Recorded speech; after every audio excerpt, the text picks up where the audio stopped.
everybody, welcome back to the Rocking C Homestead. This is Marci coming at you, and today we have a new arrival on the homestead.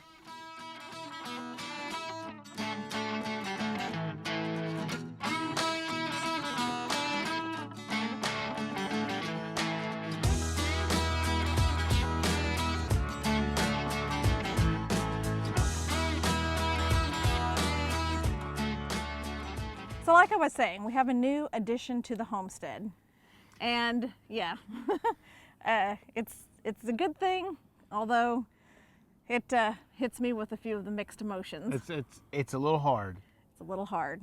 I think if you've been watching for a while, I think everyone probably knows I have a real soft spot for the animals on the homestead. Big time. And they really are, to me, on some level, more pet than homestead animal. Or livestock, or yeah. So, you know, Lance has been trying to convince me for, I don't know, it feels like about a year. Year or two, or longer, yep. that it might be good or beneficial to the homestead if we had, we have our chickens for eggs, but if we also had chickens that provided us with meat. Yep. And I was a staunchly against that. Yes. Yes. Okay. I was like, no. No way. It wasn't even open for conversation. No. But I have to say that as I've gotten to know other homesteaders and some other people that have farms and whatnot, I'm starting to understand, and I'm coming around, even though it still gets me right here. Yeah. You know, it's just one of those things where, you know, they are kind of fluffy and cute at this point. They are, yeah. And you think that, you know, you're going to get these animals, and then at some point they're going to be harvested, processed and put in the freezer, you know, and that's kind of hard, you know. It's hard for me. Yeah. It's hard for me, but I do understand, and the longer we're living out here in this lifestyle with the gardens and you know, hopefully having you know, goat milk at some point in time and fresh eggs and all those kinds of things, I realize the importance of really being aware of what you eat and where did it come from. Yeah. You know, and how was it raised, and what was it treated with, and all of those things that most of the time when you live in the city, like I have my whole life, you just take for granted because you just go to the grocery store and you buy that. You don't ask questions. Because it's just there, and you think it's nice and healthy because we have government agencies that are supposed to take care of all that. Yeah. And they don't probably take care of as much as we think they do. Right. Or in the ways that we might want if we were really paying attention. Yeah. So that, sure. All of that, and it was a long process, over a year. And we are going to go ahead with that. Yep. I will tell all of you out there in YouTube land that I probably won't be heavily involved in any of that. That was part of the deal, was that I just don't want to have much involvement in it because it's just too hard. So Lance will take the burden of this. Yep. I don't think he cares. I think he's good with it. You know, and the good thing about you know, poultry, or at least chickens, you know, it's an 8-week, or at least for the ones we got, 8-week process. So it's really a short-term commitment. And long-term benefits. And long-term benefits. I mean, you know, we got 25. We ordered 25. They sent us 26. And we got female Cornish cross broilers. And so with that 25, even if we gave away 10 of them, it's still going to be 15 or 16 birds if they all make it to the very end. I mean, we probably won't eat a chicken a week. Right. I wouldn't think. So that would be more, you know, that's more than 3 or 4 months. That's going to get us through the winter, and then see how we feel about it, and possibly, if we like it. And if we like it, and possibly, you know, maybe do it in the spring and do that. Twice a year, maybe. Just twice a year. And then that's going to provide us with a source of protein here on the farm or on the homestead, wherever you want to call it. That we know everything about. Yeah, because it's just not only knowing the animal, and, you know, it's kind of knowing your food's food. Right.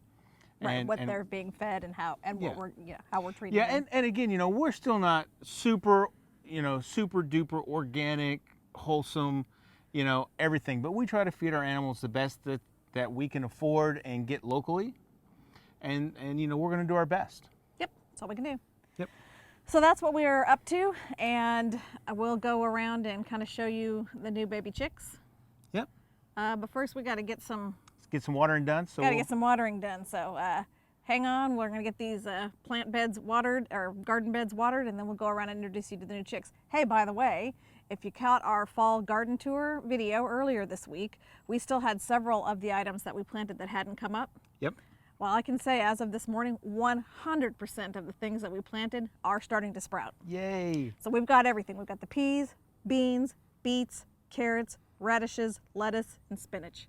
Yep. Are all coming up. All coming in up. addition to the tomatoes, peppers, and okra. That's already is already still doing great. And a little bit of the cucumbers still. Yeah. So we're pretty excited about that. Yeah, I mean it's like it's still continuing on. Yeah, yeah. And now we'll be out here working with it when it's not so gosh darn hot. Yeah, like tonight. I mean, it's not bad. It's like in the low 80s. Yeah. It's not bad. It's not bad. It's like 10 or 15 degrees cooler than it has been Yeah. at this point. Yeah. So it's awesome. So we're good with that.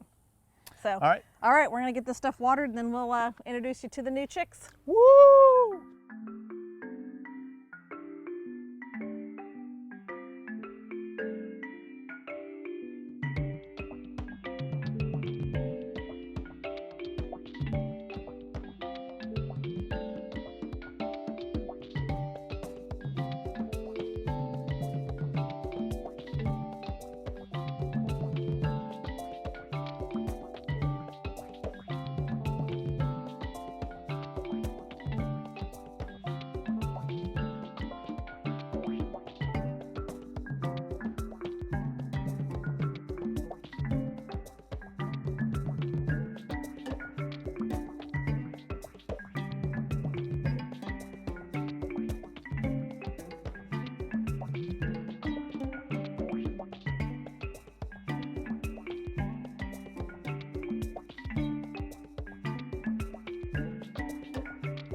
All right, so we got all the plants watered.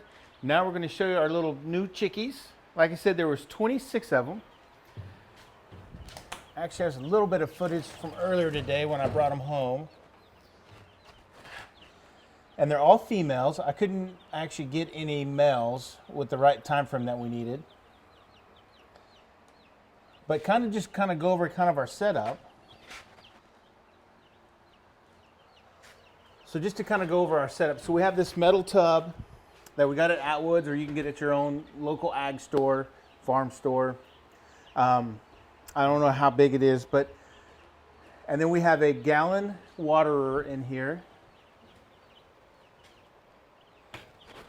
And then we just have one of these long little feeders. I think it has 2, 4, 6, 8, 10, 12.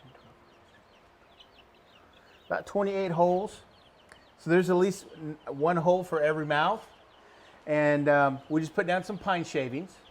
And I do have a heat lamp, but it just has a regular light bulb in it. And that puts off plenty of heat. Plus, here in Oklahoma, it's still fairly warm. I think like today it got into the 90s still, especially with the heat index. So, I don't think they're going to be, I don't think they're going to get cold anytime soon. At least not until they get their feathers, and then by that time they're going to be outside and they're going to be able to handle a little bit better. So, but this is our setup, and I think this is going to last for about a week or two. Maybe that last week while they're inside, we may have to get another tub or make something else where we can separate some of them out.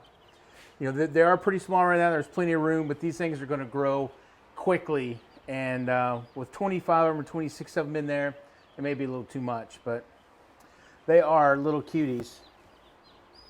And it's interesting how these guys came to us. So we got them from Meyer Hatchery.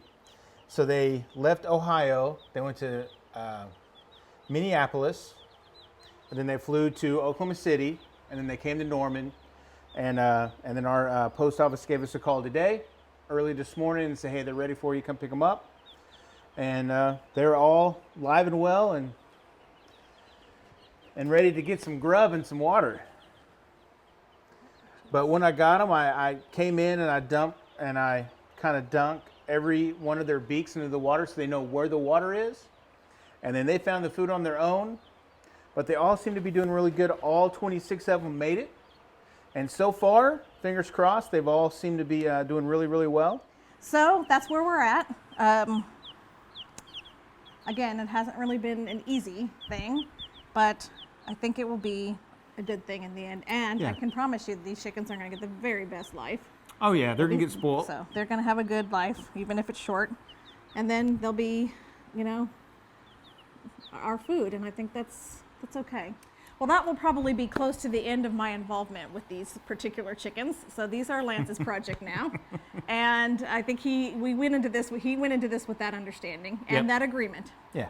So I'm out. I'll hang out with the layers down there, the hens Yeah. and our goats, and Lance can handle these. But I think it's going to be a good thing, and it's part of kind of the life cycle, really. Yeah, it really is. Definitely part of the life cycle. Anyways, we appreciate you coming back and watching our video. If it's your first time, welcome. We're glad you came, and now's a great time to subscribe to the channel. 100%. Be right down there. Right down there. Click that subscribe button. Don't forget to ring that notification bell. Of course. So you'll know when our next video's up. And where else can they find us?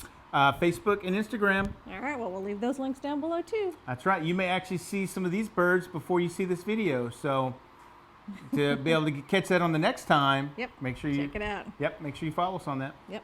All right. All right. Well, thanks for coming back, and from our homestead to yours, have a blessed evening, and we'll catch you on the next one. Bye. Bye.